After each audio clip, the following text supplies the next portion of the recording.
do the ballet, modern dance, and lap dances all have in common? They are all artistic performances, or so one strip club owner is saying. Nite Moves, a gentleman's club in Albany, New York, owes more than $120,000 in taxes for lap dances and admission into the club. But the owner says it's discriminatory and that the club should be free of those taxes. His case is now reaching the highest court in the state. Obviously, that's why we're talking about it, not because it's salacious in any way. With us now, straight from his hearing, is Nite Moves owner Stephen Dick. Stephen, thank you so much for joining us. Tell me a little bit about your case. I mean, you were audited in 2005. It has been, almost 10 years now. You've been back and forth to court. How many times have you been to court, and where does your case stand? Tell me about it. Well, thanks for having us here, Melissa. Well, this actually started with an audit in August of 2004. We were told at the time that our books were in order, but we owed money because we had never charged customers sales tax for their admission or for their private dances. We told them that those aren't taxable items and therefore we didn't collect tax. We went in front of a conciliation hearing, and that led to a hearing in front of an administrative law judge. Yeah. She ruled in our favor, saying that we didn't owe tax, that these are exempt because it's dance. And in the tax code, it's very clear that you pay tax on the place of admissions with the exception of dramatic or musical or choreographic performances.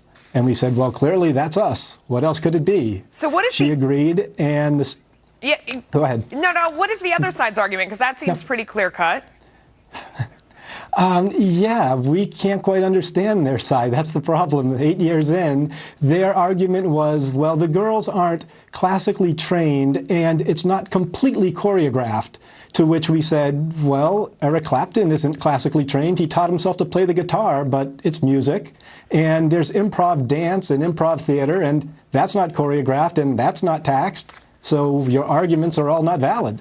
It strikes me that you're talking about $124,000 here, but if you've been fighting this for this amount of time, I think you've probably spent that on legal fees, haven't you? I mean, how much have you spent, and what is really behind this fight, in your opinion?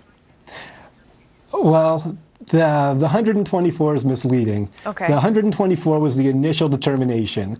In order to be heard with the state courts, we had to make a full payment of $209,000 just to be heard at the Article 78 hearing last year.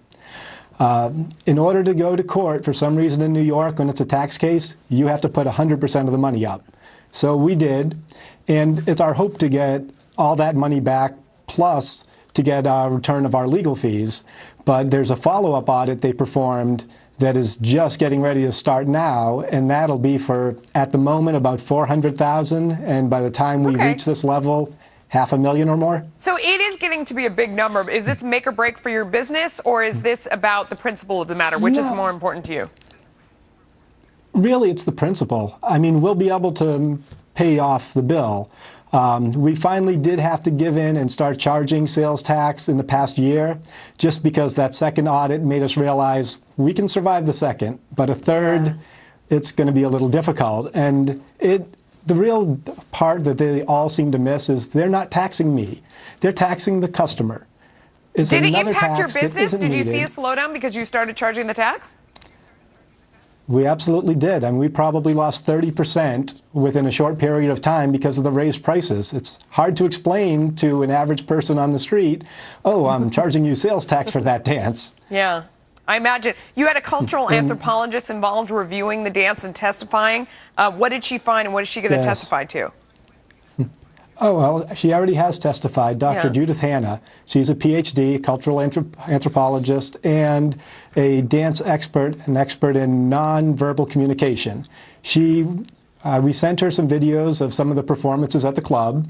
And then she came and visited the club, she interviewed the girls, she watched the performances, and then she testified that unequivocally this was choreographed dance and falls within the definition of the statute.